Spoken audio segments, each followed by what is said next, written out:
देखिए देखिए चारों ओर कैसा हाहाकार मचा हुआ है।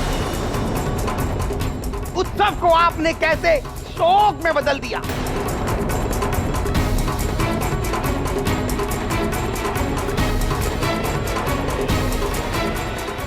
आपको प्रायश्चित करना होगा।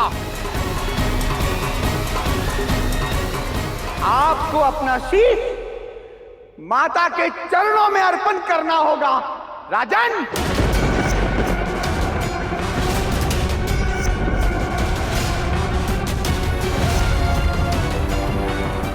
नहीं कर्ण, आप इस तरह अपने शीश की बलि नहीं चढ़ा सकते।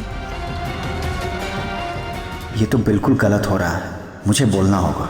नहीं नहीं, ये नहीं हो सकता। ये माता का प्रकोप नहीं, कुछ और है।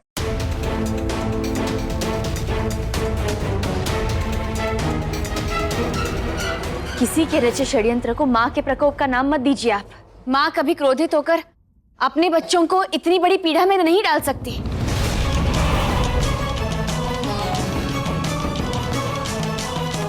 ये तो किसी विकृत मानसिकता वाले स्वार्थी मनुष्य का ही षड्यंत्र हो सकता है। षड्यंत्र? कैसा षड्यंत्र महारानी जी? अवश्य कोई आधार या प्रमाण तो होगा आपके पास। हमें बताइए, उस दोषी को हम दंड देंगे।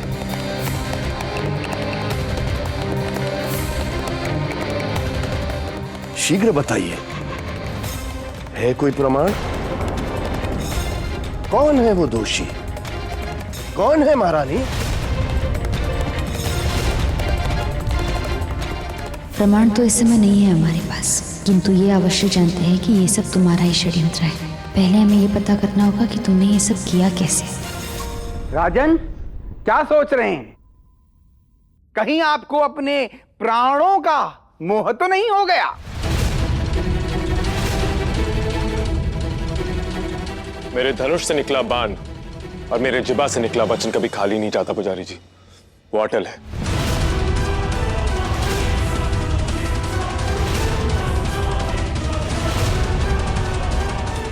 परंतु मैं एक राजा हूं, अपनी प्रजा को इस कष्ट में छोड़ के नहीं जा सकता। इनका उपचार आवश्यक है। मुझे संध्या तक का समय दीजिए, उसके बाद आप जो कहेंगे मैं वो करूंगा।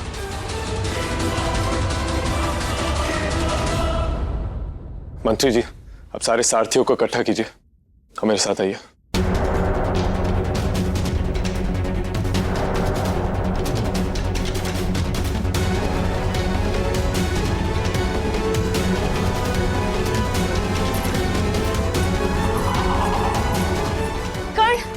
हमारी बात तो सुनिए कर्ण। कर्ण, बस एक बार हमें पता चल जाए कि ये षड्यंत्र क्या है, सिर्फ उसके बाद ही हम पीड़ितों का उपचार ढूंढ पाएंगे। सारे सारथियों को एकत्रित किया जाए और सभी अलग अलग दिशाओं में जाकर आसपास के वैद्य को लेकर आए। मैं पूरब की ओर जा रहा हूं, आप लोग पश्चिम की ओर जाइए। कर्ण, हम खुद भी एक वैद्य ही है। आपकी सहायता की आवश्यकता नहीं हमें।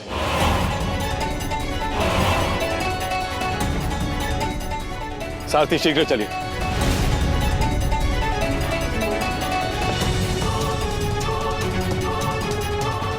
कर्ण हमारी बात नहीं मानेंगे, हमें कोई और तरीका ढूंढना होगा इस समस्या का।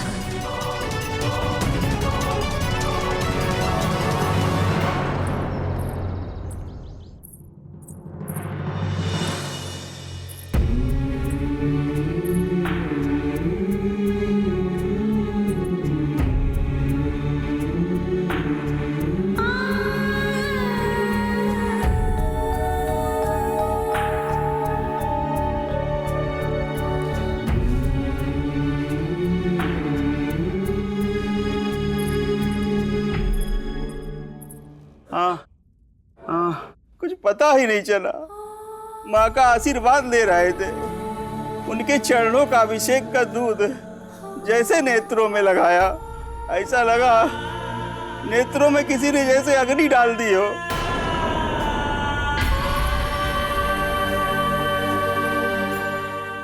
साथ तो अमृत समान होता है, मरता व्यक्ति भी जीत जाए, ऐसी महिमा है यहाँ की।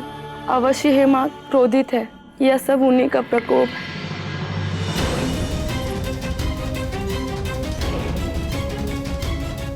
ये लोग भी तो पूजा में थे, किंतु इन्हें कुछ नहीं हुआ। यदि माँ का प्रकोप होता तो सब पर होता। सुनिए, आपने माँ का अभिषेक किया, क्या दूध नहीं पिया? अरे कहाँ, मंदिर में इतनी भीड़ थी, माँ का अभिषेक का दूध हाथ ही नहीं लगा।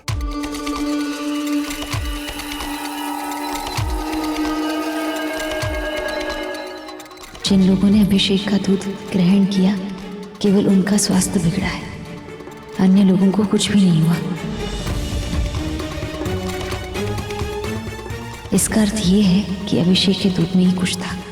हमें पता करना होगा कि अभिषेक के दूध में क्या मिलाया गया था। वैद्य जी।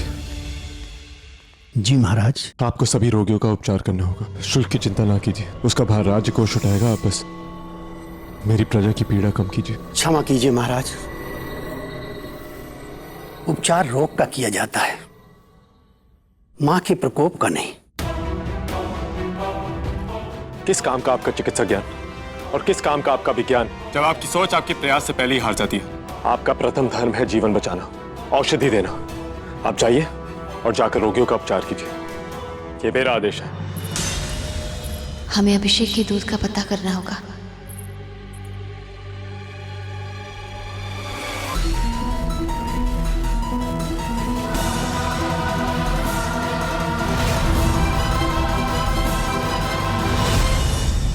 आश्चर्य है, अभिषेक किए गए दूध की एक बूंद तक नहीं बची,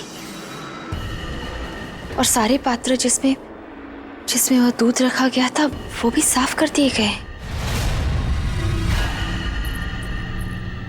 पंडित जी, अभिषेक का दूध थोड़ा बचा है क्या?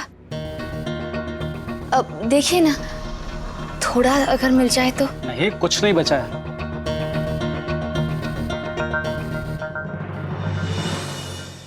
महारानी उर्वी, आप डाल डाल में बात बात जानता था। वैद्य कौशल है आप में, कारण खोजते खोजते आप यहाँ अवश्य आएंगे। इसलिए प्रमाण का एक बूंद दूध भी नहीं छोड़ा, एक बूंद। आप चाहे आकाश पाताल एक कर लें, कुछ नहीं मिलेगा।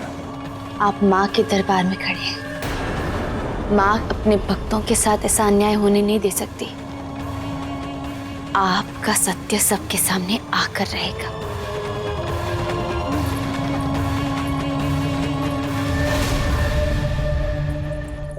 एक बूंद माँ, बस एक बूंद दूध की आवश्यकता है हमें। उसके बाद ही हमें पता चलेगा कि ये सब हुआ क्या, लोग इतनी पीड़ा में क्यों हैं, और उसके बाद ही हम इस सब का उपचार कर पाएंगे। ये माँ, ये तो वही जगह है ना जहाँ अभिषेक का दूध मंदिर से बाहर निकलता है। यहाँ से अगर कुछ पता चले तो।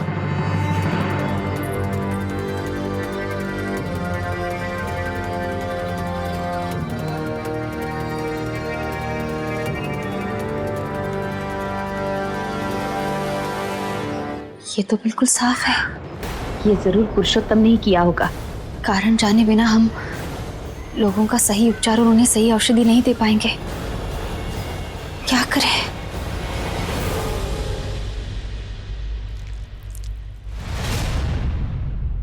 उपचार तो यहाँ है, उस विषैले दूध के विष का काट मेरे पास है महारानी। अब इसका उपयोग मैं कल करूंगा। आज का अस्त होता हुआ सूरज कर्ण का शीश लेकर जाएगा, और कल का सूर्योदय मेरे शीश पे रखने वाला मुकुट लेकर आएगा।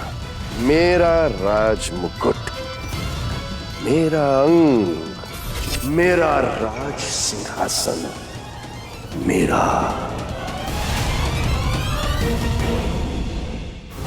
सुख प्रवाह